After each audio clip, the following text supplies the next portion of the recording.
प्रभु यीशु मसीह के जीवन से जुड़ी हुई एक ऐतिहासिक घटना का वर्णन मरकुस रचित सुसमाचार के पहले अध्याय की 40वीं से 45वीं आयतों में किया गया है।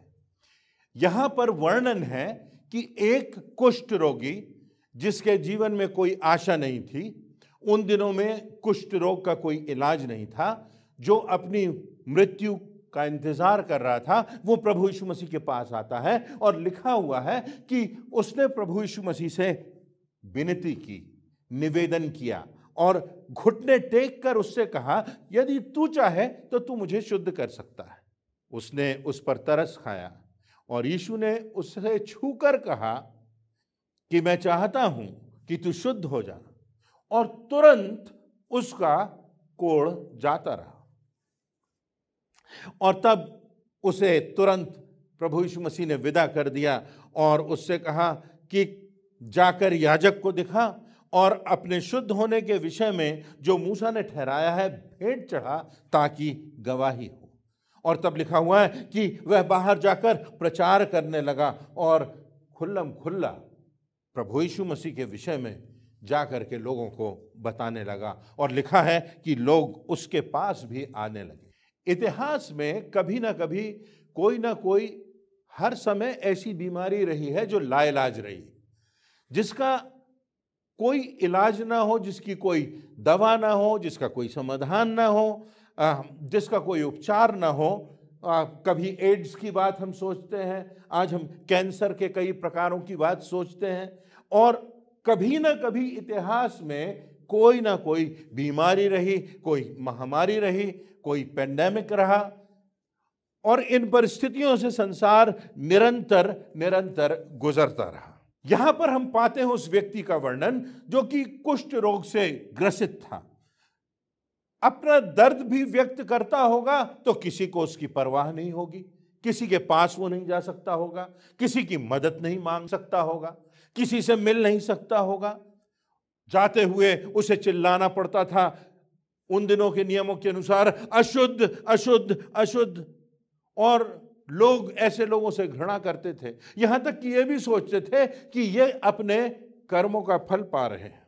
ये कोढ़ की या कुष्ठ रोग की जो बीमारी, ये मिस्र देश में प्रारंभ हुई थी, और ये वहां से प्रारंभ हुई जहां पर मृतक देहों को लेप लगा करके और पट्टियों में बांध करके रखा जाता था, जिनको सामान्य भाषा में ममी कहा जाता है। और इन ममीज में से एक बैक्टीरिया डिटेक्ट किया गया, एक बैक्टीरिया की पहचान हुई जिसको माइकोबैक्टीरियम लेप्री कहा जाता है। ये कोढ़ की बीमारी उन मृतक देहों में हुई जिनको प्रिजर्व करके, जिन लाशों को बचाकर, लेप लगाकर, पट्टियां बांध करके रखा जाता था। और जब ये बैक्टीरिया किसी के शरीर में प्रवेश करते थे तो उनका शरीर का वो अंग फूलने लगता था, गलने लगता था, उस अंग की संवेदना समाप्त हो जाती थी और वो अंग अंततः सड़ जाता था, गल जाता था और समाप्त हो जाता था। और न सिर्फ शरीर को परंतु हड्डियों को भी प्रभावित करता था। व्यक्ति के अंग भंग हो जाते थे और फिर व्यक्ति की मृत्यु तक हो जाती थी। और इसका उस समय में कोई इलाज नहीं था। और उसके साथ साथ ये बीमारी और भी भयानक इसलिए थी क्योंकि व्यक्ति को समाज से अलग कर दिया जाता था, उसके गांव से, उसके शहर से, उसके अपने लोगों से, उसके अपने परिवार के लोगों से अलग करके निर्जन स्थान में रख दिया जाता था। एक शारीरिक पीड़ा, एक मानसिक पीड़ा, एक आत्मिक पीड़ा, एक अकेलेपन की पीड़ा, एक अलगाव की पीड़ा, एक घृणा की पीड़ा से वो व्यक्ति जीता था। और उस समय में एक और नियम था कि एक सोशल डिस्टेंसिंग की बात जो आज हम सब जानते हैं। ऐसे व्यक्ति को जिसको कुष्ठ रोग होता था उसको 6 फीट की दूरी पर चलना पड़ता था लोगों से, और जब हवा तेज चलती थी तो कम से कम 150 फीट की दूरी उसको बना करके रखना पड़ती थी। एक और नियम था कि चाहे राजनैतिक अधिकारी हो और चाहे समाज के अधिकारी हों, उनको इस बात का प्रावधान था कि ऐसे कुष्ठ रोगियों को वो पत्थरों से मारकर उनका अंत भी कर सकते थे। कुष्ठ रोगियों की हत्या करने का भी अधिकार था अधिकारियों को, समाज के अगुओं को, कि पथरवाह कर दें, पत्थरों से मार दें और उनकी हत्या कर दें। ऐसी परिस्थितियों में, ऐसी मानसिकता में, ऐसे भय और अकेलेपन और मानसिक यंत्रणा की पीड़ा में लिखा हुआ है कि एक कोढ़ी प्रभु यीशु मसीह के पास आकर निवेदन करता है, प्रार्थना करता है, विनती करता है और उसके सामने घुटने टेक करके कहता है, यदि तू चाहे तो मुझे शुद्ध कर सकता है। केवल इस आयत में 4 बातें प्रार्थना के लिए सामने आती हैं। जब मैं और आप परमेश्वर से प्रार्थना करते हैं, जब मैं और आप प्रार्थना में जाते हैं, तो यहां पर हमें 4 बातें सीखने को मिलती हैं। एक बात कि जब यह कोढ़ी प्रभु यीशु मसीह के पास आता है तो निश्चितता के साथ आता है। वो कहता है कि प्रभु यदि तू चाहे तो मुझे तू चंगाई दे सकता है। उसके हृदय में एक निश्चितता है। एक तरफ सारे नियम हैं, सारे दबाव हैं, सब प्रकार की घृणा है, परंतु वो प्रभु के पास आता है इस निश्चितता के साथ कि इससे मुझको चोट नहीं लगेगी, इससे मुझको पीड़ा नहीं मिलेगी, इससे मुझको घृणा का भाव नहीं मिलेगा, इससे मुझको अपनत्व मिलेगा, इससे मुझको चंगाई मिल सकती है। इस भाव की निश्चितता उससे होती। इस प्रभु से मुझे प्रेम मिलेगा, संसार से भले मुझे घृणा और तिरस्कार और अवहेलना और मृत्यु, परंतु इस प्रभु में कुछ है कि मैं निश्चितता से कह सकता हूं कि यह मुझे चंगा कर सकता है। उसके साथ साथ दूसरी बात हम पाते हैं कि वो प्रभु यीशु मसीह के पास आदर से आता है। लिखा हुआ है कि वो अपने घुटने टेक लेता है, वो घुटने टेकता है, विनम्रता से आता है, दीनता से आता है। वो मांग नहीं करता, वो अधिकार से चिल्लाता नहीं है, वो निवेदन कर रहा है, वो याचना कर रहा है। वो प्रभु यीशु मसीह के पास आदर से आता है, घुटने टेक करके आता है। क्या हम जब प्रभु से प्रार्थना करते हैं तो क्या निश्चितता होती है कि हमारे विश्वास से प्रभु हमारी प्रार्थना का उत्तर देगा, चाहे हाँ में, चाहे ना में, चाहे कहेगा ठहर जाओ?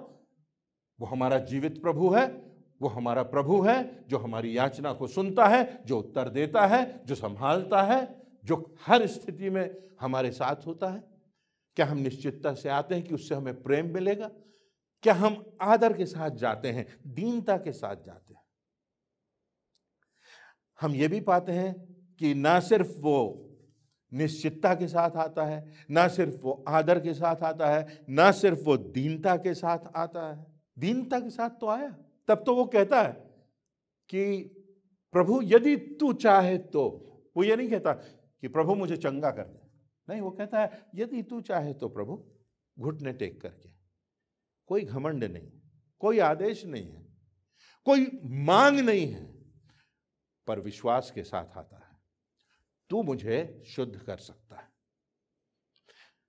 हम जब प्रार्थना करें प्रभु से तो हम निश्चितता के साथ करें, आदर के साथ करें, दीनता के साथ करें, विश्वास के साथ करें। और तब एक इस घटना में एक ऐसी बात हुई जिसने इतिहास में तहलका मचा दिया, जिसने इतिहास की धारा को इतना प्रभावित किया कि मैं और आप इसकी कल्पना नहीं कर सकते। इसकी चर्चा मैं आपसे करूंगा। जो कुछ प्रभु यीशु मसीह ने कहा और जो कुछ प्रभु यीशु मसीह ने किया वो ऐतिहासिक था, वो आश्चर्यजनक था, वो अनूठा था, जिसकी कल्पना भी नहीं की जा सकती। प्रभु यीशु मसीह ने उसको स्पर्श किया, प्रभु यीशु मसीह ने उसको छू लिया। प्रभु यीशु मसीह चाहता तो कह देता कि तू शुद्ध हो जा, तेरे विश्वास ने तुझे चंगा किया है, तेरे विश्वास के कारण तू शुद्ध हो जा। एक ऐसा व्यक्ति जो तिरस्कार में जी रहा था, एक ऐसा व्यक्ति जो घृणा में जी रहा था, एक ऐसा व्यक्ति जो अभाव में जी रहा था, एक ऐसा व्यक्ति जो निराशा में जी रहा था, एक ऐसा व्यक्ति जो मौत की छाया में जी रहा था, जो मौत की प्रतीक्षा कर रहा था, एक ऐसा व्यक्ति जो अछूत था, एक ऐसा व्यक्ति जो अकेलेपन की स्थिति में था, एक ऐसा व्यक्ति जिसको समाज ने अलग कर दिया था, एक ऐसा व्यक्ति जो कि निकृष्ट था, जिस पर जो दया के योग्य नहीं था, जो शायद किसी की दृष्टि में अपने दुष्कर्मों का फल भोग रहा था। प्रभु यीशु मसीह उसे स्पर्श करते हैं और प्रभु यीशु मसीह उसे स्वीकार करते हैं। और उस स्पर्श की हम कल्पना भी नहीं कर सकते कि जब प्रभु यीशु मसीह ने उसको छुआ होगा तो उस व्यक्ति के हृदय में कितनी संवेदना जागी होगी, कितना प्रेम जागा होगा, खुशी के आंसुओं से वो भर गया होगा। प्रभु ने, राजाओं के राजा ने, सृष्टिकर्ता ने, मसीहा ने उसको छू लिया। संसार ने जिससे घृणा की, प्रभु ने उसको स्वीकार कर लिया, उससे प्रेम किया, उसको अपना लिया, उसको स्पर्श किया। आज हम इसी स्पर्श के बारे में 2-3 बातें देखेंगे शीघ्रता से। पहली बात, प्रभु यीशु मसीह का जो स्पर्श था वो प्रेम से भरा हुआ स्पर्श था। जब प्रभु यीशु मसीह ने उसको छुआ तो वो व्यक्ति जो प्रेम के योग्य नहीं था, उसको प्रभु यीशु मसीह ने प्रेम से स्पर्श किया। आज दुनिया में कितने ऐसे लोग हैं जिनको छोटा समझा जाता है, जिनको अछूत समझा जाता है, जो प्रेम के योग्य नहीं है, जो अकेलेपन के दौर से गुजर रहे हैं। क्या हम उन्हें प्रभु यीशु मसीह के उस स्पर्श की अनुभूति करा सकते हैं? क्या हम उसका माध्यम बन सकते हैं? प्रभु के प्रेम का माध्यम बन सकते हैं? प्रभु यीशु मसीह जक्कई से जब मिलता है तो वो मात्र वार्तालाप नहीं करता, वो कहता मैं तेरे घर जाकर के भोजन करूंगा। शैमोन कोढ़ी के विषय में कहता है कि मात्र वार्तालाप नहीं, मैं तो तेरे घर जाऊंगा। जब नाइन नगर में उस द्वार पर उस माता के आंसुओं को देखता है जिसका जवान बेटा मर गया था, तो जाके उस जवान बेटे की देह को वो छूता है और कहता है कि मैं तुझसे कहता हूं, हे जवान उठ। याईर की बेटी को प्रभु यीशु मसीह जो मर गई थी, उसका हाथ पकड़ के प्रभु यीशु मसीह उठा लेता है। और इसीलिए जब परमेश्वर पिता का हमारे प्रति जो प्रेम है उसका चित्रण किया गया, तो हम पाते हैं कि उड़ाऊ पुत्र की घटना में जो पिता है वो उस बेटे को जो प्रेम के योग्य नहीं था, जिसने पिता का अपमान किया था, जिसने पिता को छोड़ दिया था, जिसने पिता के साथ एक दुश्मन का सा व्यवहार किया था, पिता के पुत्र कहलाने के योग्य नहीं रहा था, उसको पिता गले से लगा लेता है, उसको पिता अपने दिल से लगा लेता है। ऐसा ही हमारे साथ होता है। हमारी जिंदगी में जब पीड़ा हो, हमारी जिंदगी में जब आंसू हो, हमारी जिंदगी में जब निराशा हो, हमारी जिंदगी में जब अकेलापन हो, तो हम ना भूलें कि प्रभु यीशु मसीह आज भी हमें स्पर्श करता है, आज भी हमसे प्रेम करता है, आज भी बाहें पसारे वो हमारे लिए ठहरा हुआ है। दूसरी बात हम पाते हैं कि ना सिर्फ वो प्रेम से भरा हुआ स्पर्श था, परंतु वो परिवर्तन से भरा हुआ स्पर्श था। उस व्यक्ति के जीवन में एक आमूल परिवर्तन आ जाता है, संपूर्ण परिवर्तन आ जाता है, रैडिकल चेंज आ जाता है, ट्रांसफॉर्मेशन उसका हो जाता है। जो अशुद्ध था वो शुद्ध हो जाता है, जिसको निकाल दिया जाता था उसको स्वीकार कर लिया जाता है, जिसको भगा दिया गया था वो वापस लौट आता है, जो बियाबान में रहता था अब वो घर की छाया में रह सकता है, जो अकेलेपन की स्थिति में था अब वो परिवार के साथ सहभागिता कर सकता है, जिससे लोग घृणा करते थे उनके साथ वो प्रेम बांट सकता है, उस प्रेम के रिश्ते में जुड़ सकता है। जहां मौत का इंतजार था वहां जिंदगी का जश्न मनाया जाने लगता है। संपूर्ण परिवर्तन आ जाता है। जब प्रभु यीशु मसीह हमारी जिंदगी में आता है तो हमारी जिंदगी के सारे आयामों को बदल देता है, हमारे व्यवहार को, हमारी मानसिकता को, हमारे सोचने समझने को, हम जिस दृष्टि से लोगों को देखते हैं उस दृष्टि को, सब कुछ प्रभु यीशु मसीह बदल देता है। जक्कई जो भ्रष्ट अधिकारी था, जब प्रभु यीशु मसीह से उसका मिलन होता है, जब प्रभु यीशु मसीह उसके घर आता है तो वो कहता है, हे प्रभु, मैं अपनी आधी संपत्ति कंगालों को दे देता हूं, जिनका शोषण किया है उनको चौगुना लौटा देता हूं। और तब प्रभु यीशु मसीह कहते हैं, इस घर में उद्धार आया। जब प्रभु यीशु मसीह शाऊल को स्वीकार करते हैं, स्पर्श करते हैं, बुलाते हैं, दर्शन देते हैं, तो शाऊल का जीवन परिवर्तित हो जाता है। जो विनाश करने वाला था वो बनाने वाला बन जाता है, जो हत्या करने वाला था वो लोगों की जिंदगी बचाने वाला बन जाता है, जो विरोध करने वाला था वो प्रचार करने वाला बन जाता है, जो घृणा करने वाला था वो लोगों के लिए अपनी जान देने को तैयार हो जाता है। जो प्रभु का नाम लेने वालों से घृणा करता था, क्रोध करता था, उनकी हत्या तक करने में वो शामिल था, वो अपनी जान प्रभु के लिए दे देता है। हमारी जिंदगी में क्या परिवर्तन आया है? क्या हमारे व्यवहार में परिवर्तन आया? क्या हमारे सोच में परिवर्तन आया? क्या हमारा नकारात्मक सोच अब सकारात्मक सोच है? क्या ऐसे लोग जो प्रेम करने के योग्य नहीं, उनसे हम प्रेम कर सकते हैं? क्या हमारी मानसिकता में परिवर्तन आया है?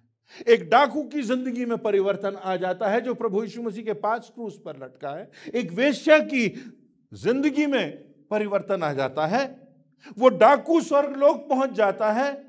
प्रभु यीशु मसीह कहते हैं, ये वेश्याएं और महसूल लेने वाले, भ्रष्टाचार करने वाले तुमसे पहले स्वर्ग के राज्य में प्रवेश करेंगे। बात तो यह है कि हमें प्रभु के पास आना है दीनता के साथ, आदर के साथ, विनम्रता के साथ, निश्चितता के साथ। यदि हम अहंकार के साथ आते हैं, यदि हम सोचते हैं कि हम तो बहुत कुछ हैं, हम तो बहुत योग्य हैं, हमारा तो बड़ा नाम है, हमारी तो बहुत ऊंची शिक्षा है, हम तो बड़े नाम वाले परिवार से आते हैं, हम प्रभु यीशु मसीह का स्पर्श चाहते हैं, हमें प्रभु यीशु मसीह के पास दीनता से आना है और कहना है, हे प्रभु, मुझ पापी पर दया कर। और तब प्रभु यीशु मसीह कहते हैं मत्ती रचित सुसमाचार उसके 11वें अध्याय की 28वीं आयत में, हे सब परिश्रम करने वाले और बोझ से दबे हुए लोगों, मेरे पास आओ, मैं तुम्हें विश्राम दूंगा। विश्राम प्राप्त करना चाहते हो? समस्याओं का समाधान करना चाहते हो? समानता का जीवन पाना चाहते हो? समानता का दर्जा समाज में पाना चाहते हो? तो यह परिवर्तनकारी प्रभु यीशु मसीह है जो जिंदगी में परिवर्तन ला देता है। और तीसरी और अंतिम बात कि ना सिर्फ वो प्रेम भरा स्पर्श था, ना सिर्फ वो परिवर्तन से भरा स्पर्श था, परंतु चंगाई से भरा स्पर्श। चंगाई से भरा स्पर्श, उसको चंगाई प्राप्त हो जाती है। लूका रचित सुसमाचार के 7वें अध्याय की 47वीं आयत में प्रभु यीशु मसीह कहते हैं, इसलिए मैं तुमसे कहता हूं कि इसके पाप जो बहुत थे क्षमा हुए, क्योंकि इसने बहुत प्रेम किया। यूहन्ना 10:10 में इसलिए आया कि तुम जीवन पाओ और बहुतायत का जीवन पाओ, परिपूर्णता का जीवन पाओ, संपूर्णता का जीवन पाओ, आनंद का जीवन पाओ, संतुष्टि का जीवन पाओ, आशा का जीवन पाओ, भरपूरी का जीवन पाओ, इस संसार में सार्थकता का जीवन पाओ, संसार के बाद अनंत का जीवन पाओ। मैं तुम्हें जीवन देने आया हूं, मैं तुम्हें शारीरिक चंगाई देने आया हूं, मैं तुम्हें मानसिक चंगाई देने आया हूं, और इससे बढ़कर मैं तुम्हारी आत्मिक चंगाई के लिए आया हूं कि तुम्हारी आत्मा शुद्ध हो सके, कि तुम्हारे पाप क्षमा हो सके। और तब हम पाते हैं कि यह व्यक्ति गवाही देता है। हमको परमेश्वर ने आशीषित किया है कि हम दूसरों के लिए आशीष का कारण बने। परमेश्वर ने हमारी जिंदगी में आश्चर्य कर्म किया है। अगर प्रभु यीशु मसीह को हमने स्वीकार किया है तो मात्र इसलिए नहीं कि हम आशीषों को प्राप्त करें, बस प्रभु यीशु मसीह से मांगते रहें, परंतु आशीषों का हम माध्यम बन जाएं, आशीषों का हम स्रोत बन जाएं। हमारा जीवन दूसरों के लिए आशीष का, प्रेम का, कारण बन सके, प्रोत्साहन का कारण बन सके। मरकुस 1:44 में लिखा हुआ है कि प्रभु यीशु मसीह ने कहा, जाकर याजक को दिखा और जो कुछ मूसा ने ठहराया भेंट चढ़ा कि उन पर गवाही हो। तुझको चंगाई मिली है, तेरे जीवन में परिवर्तन हुआ है, ताकि गवाही हो। और तब पहले अध्याय की, मरकुस रचित सुसमाचार के पहले अध्याय की 45वीं आयत में इस कोढ़ी के विषय में लिखा हुआ है, परंतु वह बाहर जाकर इस बात का प्रचार करने लगा, यहां तक फैलाने लगा, और फिर इतना प्रचार हो गया कि यीशु मसीह उस नगर में ना जा सके, और बहुत से लोग उसके पास आते रहे। उसकी गवाही से हजारों हजारों लोग प्रभावित हो गए। इतनी भीड़ हो गई कि प्रभु यीशु मसीह का उस शहर से गुजरना मुश्किल हो गया। प्रभु यीशु मसीह कहते हैं, मैंने तुम्हें स्पर्श किया है ताकि तुम उन्हें स्पर्श करो जिन्हें संसार ने छोटा समझा है, जिन्हें संसार ने अछूत समझा है। मैंने तुमसे प्रेम किया है इसलिए ताकि तुम उनसे प्रेम करो जो प्रेम करने के पात्र नहीं है, जो प्रेम करने के योग्य नहीं है। मैंने तुम्हें आशीषें दी हैं ताकि तुम उनके लिए आशीषों का कारण बनो जो आशीषों से वंचित हैं, जो जानते नहीं कि परमेश्वर की आशीषें क्या होती हैं। मैंने तुम्हें क्षमा किया है तो तुम भी क्षमा करो। जो क्षमा करने के योग्य नहीं, जो क्षमा करने के पात्र नहीं, जिनके प्रति तुम्हारे हृदय में कटुता है, तुम उन्हें क्षमा करो, गवाही दो और आशीष का कारण बनो, ताकि दूसरे लोग जान सकें कि तुम्हारी जिंदगी को प्रभु यीशु मसीह ने स्पर्श किया है। इस कुष्ठ रोगी की प्रेरणा यहां समाप्त नहीं हो जाती कि वो जाकर के 10 शहरों में प्रचार करता है, परंतु इस कुष्ठ रोगी की प्रेरणा आज भी जीवित है। आज संसार में 12,000 अस्पताल इन कुष्ठ रोगियों के लिए चलाए जाते हैं प्रभु यीशु मसीह के नाम से। और इसकी प्रेरणा कहां से मिली? इस कुष्ठ रोगी की चंगाई से, इस प्रभु यीशु मसीह के स्पर्श से। 12,000 हॉस्पिटल्स जो कि लेपर्स के लिए इस संसार में चलाए जाते हैं। हमको प्रभु ने चुना है, हमको प्रभु ने स्पर्श किया है, हमको प्रभु ने अपना बनाया है ताकि हम उसकी गवाही दें, ताकि हम उसके प्रेम का, उसकी क्षमा का और उसकी चंगाई का माध्यम बने।